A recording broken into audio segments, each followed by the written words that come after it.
Hi everyone. आपके साथ कितनी बार ऐसा होता है कि आप रात में बेड पे सोने जाते हो बट एकदम से आपके माइंड में इतने सारे थॉट्स आने लगते हैं, इतने सारे इमोशंस आने लगते हैं कि आपका उनका कंट्रोल करना मुश्किल हो जाता है। अगर आप ये यूजुअली एक्सपीरियंस करते हो तो I am sorry guys, then you might be trapped in the habit of overthinking. आपको ओवर थिंकिंग की प्रॉब्लम हो सकती है, उसकी एक हैबिट हो सकती है और उसका ब्रेक करना आपके लिए बहुत ज़रूरी है अगर आप अपनी लाइफ में ग्रोथ चाहते हो और पॉजिटिविटी चाहते हो तो। कुछ दिन पहले ना मुझे भी सेम प्रॉब्लम हुई थी, मैं भी बहुत ज़्यादा ओवर थिंकिंग करता था और उसकी वजह से मेरी लाइफ में काफ़ी निगेटिविटी फील हो गई थी। तो उस टाइम पे मैंने कुछ एक्सरसाइजेस और टेक्निक्स को फॉलो किया था जिसकी हेल्प से मैंने उस पैटर्न को ब्रेक किया था, उस हैबिट को ब्रेक किया था, ओवर थिंकिंग को, और मैंने अपने लाइफ में एक न्यू डायरेक्शन दिया था। सो इस वीडियो में हम उसी की चीज़ की बात करने वाले हैं, वो क्या क्या वो एक्सरसाइजेस हैं, क्या क्या वो टेक्निक्स हैं जिसकी हेल्प से आप एक ओवर थिंकिंग की प्रॉब्लम अगर आपको है तो आप उसको ब्रेक कर सकते हो और अपने लाइफ में एक न्यू डायरेक्शन दे सकते हो। So what are you waiting for guys? Channel को सब्सक्राइब करो, वीडियो को लाइक करो और वीडियो में आगे बढ़ते हैं। इससे पहले कि हम वीडियो में आगे बढ़े, हमें सबसे पहले ये समझना होगा कि ओवर थिंकिंग होती क्या है, what actually is over thinking, और क्या आपको इस वीडियो की नीड भी है, क्या आपको ओवर थिंकिंग भी है। सो बेसिकली हम ओवर थिंकिंग की बात करते हैं तो over thinking is nothing but giving too much time और अटेंशन टू अ प्रॉब्लम और अ सिचुएशन। मीन्स आप किसी भी सिचुएशन को, किसी भी प्रॉब्लम को इतना ज़्यादा एनालाइज करते हो, इतना ज़्यादा उस पर टाइम और अटेंशन देते हो कि आपको डिसीजन लेने में बहुत ज़्यादा प्रॉब्लम होती है और आप बहुत ज़्यादा अपना टाइम वेस्ट कर देते हो या फिर प्रोक्रेस्टिनेशन की ट्रैप में फंस जाते हो। सो वो बेसिकली होता है ओवर थिंकिंग। अगर हम ओवर थिंकिंग को कंपेयर करें तो इसको हम बोल सकते हैं एनालिसिस पैरालिसिस। एनालिसिस पैरालिसिस का मतलब होता है कि हमारे पास कोई चैलेंजिंग सिचुएशन आता है या फिर कोई भी चैलेंजिंग इवेंट आता है तो हम उसमें इतना ज़्यादा इन्वॉल्व हो जाते हैं, इतना ज़्यादा टाइम और अटेंशन उसको देने लगते हैं कि हम अल्टीमेट हमारा डिसीजन क्या होना चाहिए उस वो हम डिसाइड ही नहीं कर पाते हैं कि हमें करना क्या है एक्चुअली। सो उसको बोलते हैं एनालिसिस पैरालिसिस। इसका एक जस्ट अपोजिट कीवर्ड होता है जिसको बोलते हैं एक्सटिंक्ट बाय इंस्टिंक्ट। इसका मतलब होता है कि आप किसी भी सिचुएशन में कुछ सोचते समझते नहीं हो, जस्ट एक्शन लिए चले जाते हो।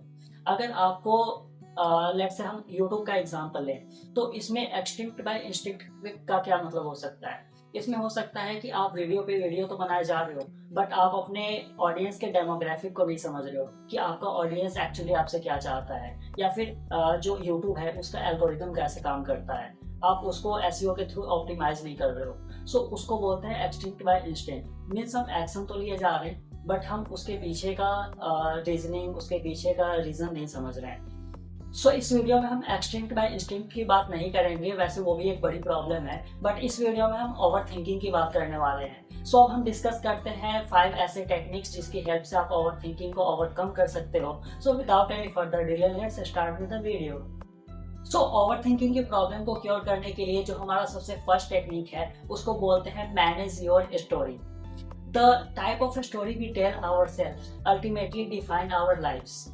जिस टाइप की स्टोरी हम अपने आप को सुनाते हैं उसी तरीके से हमारा लाइफ भी डिसाइड होता है। इसको एक एग्जाम्पल से समझते हैं। एक दादा अपने पोते को एक स्टोरी सुना रहे होते हैं। वो स्टोरी कुछ ऐसी होती है कि हम ह्यूमन बींग्स के माइंड में ना हमेशा एक वॉर चल रहा होता है। A war between two valves, means दो भेड़ियों के बीच में एक वॉर चल रहा होता है। उसमें से जो पहला भेड़िया होता है उसके अंदर बहुत सारा एंगर, हेट, जेलसी और रिसेंटमेंट जैसी इमोशंस भरे होते हैं। वहीं पे जो दूसरा भेड़िया होता है उसके अंदर बहुत सारा लव, जॉय, पीस और सेरेनिटी जैसे इमोशंस भरे होते हैं। सो वो जो छोटा बच्चा होता है, उनका जो पोता होता है, वो उनसे क्वेश्चन करता है बट जीतता कौन है उस वॉर में। तो दादाजी का बहुत ही पोलाइट आंसर होता है, the one you feed. Means आप जिस भेड़ियों को ज्यादा खिलाओगे वो उतना स्ट्रांग बनता चला जाएगा और वो अल्टीमेटली वॉर में जीतेगा। सो जो हमारा ह्यूमन माइंड होता है ना वो भी बेसिकली सेम पैटर्न पे काम करता है। वो दोनों टाइप ऑफ कंटेंट को कंज्यूम करने के लिए तैयार होता है। वो पॉजिटिव चीजें भी एक्सेप्ट करेगा, वो नेगेटिव चीजें भी एक्सेप्ट करेगा। अब डिपेंड ये करता है, हमारे ऊपर डिपेंड करता है कि हम किस टाइप ऑफ इंफॉर्मेशन उसको फीड करते हैं, कैसे हम थॉट्स अपने माइंड में लाते हैं, पॉजिटिव या निगेटिव। अगर हम पॉजिटिव चीजें उसको देंगे तो वो पॉजिटिव वे में एक्ट करेगा, पॉजिटिव अफर्मेशंस लाएगा, पॉजिटिव थॉट्स लाएगा। उसी तरीके से अगर हम निगेटिव चीज़ें उसको फीड करेंगे तो वो निगेटिव वे में एक्ट करेगा। So it completely depends on us कि हम किस भेड़ियों को ज़्यादा इंफॉर्मेशन फीड कर रहे हैं, और हम अच्छे वाले भेड़िए को ज़्यादा नर्चर कर रहे हैं या फिर निगेटिव वाले को। सो ये इस पॉइंट का मतलब ये है कि जो हम स्टोरी अपने आप को बोलते हैं, जो सेल्फ टॉक हम अपने आप से करते हैं, वो हमारा पॉजिटिव होना चाहिए। हमारा जो सेल्फ टॉक होना चाहिए वो ग्रोथ ओरिएंटेड होना चाहिए, जिसमें हम ग्रोथ की बातें कर रहे हैं, पॉजिटिविटी की बातें कर रहे हैं, लव, जॉय, हैप्पीनेस और पीस की बात कर रहे हैं। So this is the first thing that you need to make sure कि आप अपनी जो स्टोरी है उसको कैसे मैनेज कर रहे हो। हमारी जो सेकेंड टेक्निक है ओवर थिंकिंग को क्योर करने के लिए, वो है सेटिंग असाइड वरी टाइम। अभी इसका क्या मतलब होता है? वरी टाइम का मतलब होता है कि आप अपने दिन में एक सर्टेन पीरियड, चाहे वो आधे घंटे का हो सकता है, 1 घंटे, 2 घंटे, अकॉर्डिंग टू योर शेड्यूल, आप उतने टाइम को बाहर निकालते हो और आप बोलते हो कि मेरी जितनी भी प्रॉब्लम्स है, जितने भी मैं पास्ट इवेंट्स पे सोचता हूँ, फ्यूचर के बारे में वरी करता हूँ, या फिर डिफरेंट चीज़ों के बारे में सोचता हूँ, उसके लिए मैं एक certain period of time decide कर रहा हूँ। मैं उन चीज़ों के बारे में सिर्फ उसी टाइम में सोचूंगा। उसके अलावे अगर कोई थॉट्स मेरे माइंड में आता है तो मैं अपने आप को ये याद दिलाऊंगा कि मैंने ये टाइम साइड में रख रखा है कि मुझे इसी टाइम में सोचना है। बाकी टाइम पे मुझे अपने इम्पोर्टेंट काम पे फोकस करना है, अपने इम्पोर्टेंट गोल्स पे फोकस करना है। तो जब आप ये बॉडी टाइम डिसाइड कर लेते हो, सो बेसिकली आपकी जितनी भी निगेटिविटी है वो उस पर्टिकुलर पीरियड में ही होती है। चाहे आप उसमें गुस्सा करोगे, एंगर, हेट दिखाओगे, जो भी करना है आप उस पर्टिकुलर पीरियड में करोगे। उसके बाद का जो आपका टाइम है उसमें बेसिकली आप अपने लाइफ को पॉजिटिव डायरेक्शन में ले जाने की सोचोगे, आप अपने इंपॉर्टेंट गोल्स पे फोकस करोगे। सो बेसिकली जब आप एक वरी टाइम अपने लिए क्रिएट कर लेते हो तो आपके जो बाकी के बचे हुए टाइम होते हैं उसमें आप बहुत ज़्यादा प्रोडक्टिव होते हो, क्योंकि आपके माइंड को एक क्लियर व्यू मिल जाता है कि मेरे पास ऑलरेडी 1-2 घंटे का टाइम उधर बचा हुआ है वो करने के लिए, मुझे अभी इस काम पे फोकस करना है, ये मेरे लिए ज़्यादा इंपॉर्टेंट है। So this was the second technique that we can take in order to deal with the habit of overthinking, that is setting aside worry time. हमारी जो थर्ड टेक्निक है इस ओवर थिंकिंग के problem को deal करने के लिए, वो है फाइंड एन ऑल्टरनेटिव। अब ऑल्टरनेटिव फाइंड करने का क्या मतलब है? ऑल्टरनेटिव फाइंड करने का मतलब है कि आप अपनी डेली लाइफ में जो चीज़ें करते हो उनसे हटके आप कुछ ऐसी एक्टिविटीज़ अडॉप्ट कर रहे हो, कुछ ऐसी हैबिट अडॉप्ट कर रहे हो जो आपके लिए कम्प्लीटली न्यू है। लेट्स से अगर आपने कभी कुकिंग नहीं किया है और आप कुकिंग करने जाते हो तो वो हो सकता है आपके लिए न्यू हो, टोटली न्यू हो। लेट्स से जब मैंने यूट्यूब स्टार्ट किया था तो ये मेरी डेली लाइफ से बिल्कुल हटके था। मुझे कभी कैमरे के सामने आना पसंद नहीं था, मुझे ये नहीं पता था कि क्रिएटर स्टूडियो कैसे चलाया जाता है। So basically that was the completely new thing for me. तो जो हमारी थर्ड टेक्निक है वो बेसिकली ये बोलती है कि आप अपनी लाइफ से, डेली लाइफ में जो भी करते हो उससे हटके कुछ ऐसी एक्टिविटीज अडॉप्ट करो जो आपको मजा भी आए करने में और साथ में आपके लिए कम्प्लीटली न्यू भी हो। और जब आप ये सारी चीज़ें करते हो तो आपका जो माइंड है ना वो कम्प्लीटली फोकस्ड होता है उस चीज़ पे। आप कोई भी चीज़ न्यू करके देख लो, आपका जो फोकस होता है वो कम्प्लीटली उस चीज़ पे होता है। सो बेसिकली जब आप वो करते हो ना तो आपका जो फोकस है वो डेविएट नहीं होता है, आपके माइंड में डिफरेंट थॉट्स नहीं आते हैं, क्योंकि आप फोकस्ड होते हो उस पर्टिकुलर टास्क पे कि कहीं मेरे से गलती ना हो जाए। सो ये भी एक एक्टिविटी है जो आप कर सकते हो, और इसमें ट्राई करना कि चैलेंजिंग एक्टिविटी लो जो आपको करने से थोड़ा बहुत डर भी लगे। सो ये काफ़ी इंटरेस्टिंग हैबिट है जो आप अडॉप्ट कर सकते हो ओवर थिंकिंग के हैबिट को ब्रेक करने के लिए। हमारी जो फोर्थ टेक्निक है ओवर थिंकिंग से डील करने के लिए वो है कम्युनिकेट और स्क्राइब। हमारी लाइफ में जो सबसे ज़्यादा प्रॉब्लम होती है, सबसे ज़्यादा जो ओवर थिंकिंग होती है, मोस्ट ऑफ द रीज़न में वो सिर्फ एक चीज़ से होती है, वो है लैक ऑफ कम्युनिकेशन। हम बेसिकली जल्दी किसी से कम्युनिकेट नहीं करना चाहते हैं अपनी प्रॉब्लम्स, अपनी सिचुएशंस और अपने डिस्ट्रेसिंग इवेंट्स। सो बेसिकली जब हम कम्युनिकेट नहीं करते हैं तो वो हमें ओवर थिंकिंग की तरफ ले जाती है। सो ये पॉइंट बेसिकली यही एम्फेसाइज करता है कि जब भी आप किसी चैलेंजिंग सिचुएशन में हो, चैलेंजिंग प्रॉब्लम में हो या फिर ओवर थिंकिंग में हो, तो आप कंसर्न पर्सन से बात करो। जो पर्सन आपको लगता है कि इस प्रॉब्लम का सॉल्यूशन दे सकता है या फिर ये पर्सन राइट है ये प्रॉब्लम शेयर करने के लिए। तो जब आप बात करते हो, सामने वाले पर्सन से कम्युनिकेट करते हो, तो आपको बहुत ज़्यादा क्लैरिटी ऑफ थॉट्स लाती है। और बोलते हैं ना कि जब हम अपनी प्रॉब्लम्स किसी से जस्ट शेयर भी कर लेते हैं तो हमारा माइंड हल्का होता है। सो वही सेम चीज़ यहाँ पे डिस्कस की जा रही है। अब आप बोलते हो कि ठीक है अनुज, आप बोलते हो तो मैं मान लेता हूँ, बट मेरी लाइफ में ऐसा कोई है नहीं जो जिसके साथ मैं अपनी प्रॉब्लम शेयर कर सकूँ, मैं अपनी ओवर थिंकिंग की प्रॉब्लम को शेयर कर सकूँ।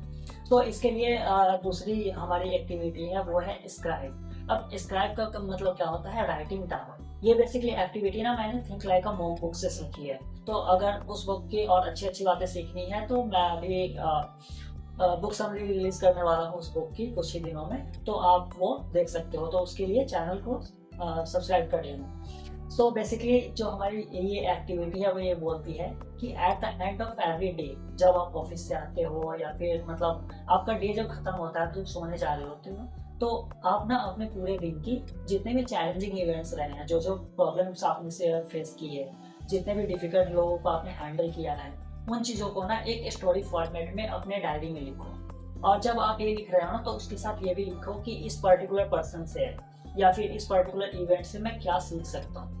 तो बेसिकली जब आप वो करते हो ना तो आपका माइंड रिलैक्स होता है और क्लैरिटी ऑफ थॉट्स आती है आपके माइंड में। सो ये काफ़ी अच्छी हैबिट है जो आप अडॉप्ट कर सकते हो ओवर थिंकिंग को डील करने के लिए। And the last technique to deal with the habit of overthinking and my all-time favorite is something called meditation. अगर मेडिटेशन को मुझे एक सेंटेंस में डिस्क्राइब करना हुआ तो मैं यही बोलूँगा 1000 problem and one solution, that is meditation. So basically meditation हमें इंट्रोस्पेक्शन में हेल्प करता है। इंट्रोस्पेक्शन का मतलब होता है हमें खुद के बारे में जानना कि हमारी लाइफस्टाइल क्या है, हमारे थॉट पैटर्न क्या है, हमारी इमोशंस क्या है। और जब हम इन चीज़ों के बारे में अपने आप के बारे में जानते हैं तो ये बेसिकली हमें अपनी लाइफ में पॉजिटिविटी फाइंड करने में हेल्प करती है और साथ में एक पीस फाइंड करने में हेल्प करती है हमारी लाइफ। सो बेसिकली मेडिटेशन के बारे में मैं जितना भी बोलूँ उतना कम है। तो ये काफ़ी अच्छी हैबिट है जो मैं भी अडॉप्ट करता हूँ और मुझे काफ़ी पॉजिटिव रिजल्ट्स देखने को मिल रहे हैं। मुझे भी ज़्यादा दिन नहीं हुआ है, आई थिंक मुझे मतलब 100 डेज हुए होंगे मेडिटेशन करते हुए, बट इतने दिनों में मुझे काफ़ी ज़्यादा पॉजिटिव रिजल्ट्स मिले। अब आप लोगों में से ना बहुत सारे लोगों का ये क्वेश्चन होगा कि यार मेरी लाइफ में इतनी ज़्यादा प्रॉब्लम्स है, दिन भर मैं इन चीज़ों के बारे में सोचता रहता हूँ, इतने सारे थॉट्स आते हैं, तो 10-15 मिनट का मेडिटेशन क्या है, उससे क्या ही फर्क पड़ जाएगा। सो बेसिकली ये किसी ने मेरे से क्वेश्चन किया था, सेम क्वेश्चन। तो इसका आंसर ये है कि जरूरी नहीं है कि आप मेडिटेशन 2 घंटे के लिए कर रहे हो, 1 घंटे के लिए कर रहे हो। ये टाइम यहाँ पे डिपेंड नहीं करता है। जो डिपेंड करता है वो है क्वालिटी, कि आप कितनी फोकस के साथ, कितनी क्वालिटी में आप मेडिटेशन को करते हैं। अगर आप 10-15 मिनट भी बहुत अच्छे से कर रहे हो तो वो भी काफ़ी अच्छा रिजल्ट क्रिएट कर सकता है। And at the end something is better than nothing. So यही मैं बोलूँगा।